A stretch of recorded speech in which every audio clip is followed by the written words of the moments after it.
కృష్ణుడు మథురలో దేవకి వసుదేవులకు జన్మించాడు. అతని మామ రాజు కంసుడు దేవకీ యొక్క 8వ కుమారుడు తనను చంపుతాడని జోస్యం చెబుతుందని వారిని కారాగారంలో ఉంచాడు. కృష్ణుని రక్షించడానికి వసుదేవుడు అతన్ని రహస్యంగా గోకులానికి తీసుకెళ్లి నంద, యశోదల వద్ద పెంచారు.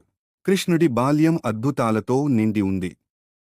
అతను గోవర్ధన పర్వతాన్ని ఎత్తి గ్రామస్తులను ఇంద్రుడి చేత పంపిన వర్షాల నుండి రక్షించాడు మరియు పుతన, త్రినావర్త, కాళీయ వంటి రాక్షసులను ఓడించాడు.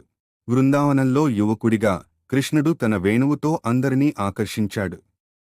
రాధ మరియు గోపికలతో అతను ప్రత్యేక బంధం పంచుకున్నారు. దివ్య ప్రేమను సూచిస్తూ రాసలీల నృత్యం చేశాడు. పెరిగిన తరువాత కృష్ణుడు మథురకు తిరిగి వచ్చి కంసును ఓడించి చంపాడు.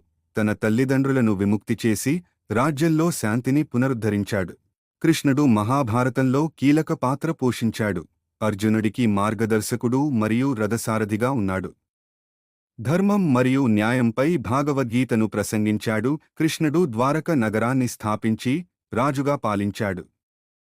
పాండవులకు సహాయం చేస్తూ కురుక్షేత్ర యుద్ధం వంటి వివిధ సంఘటనల్లో కీలక పాత్ర పోషించాడు.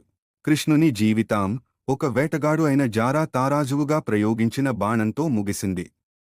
కృష్ణుడు ఈ లోకాన్ని విడిచిపెట్టి ఒక యుగం ముగింపుని మరియు కలియుగం ప్రారంభాన్ని సూచించాడు.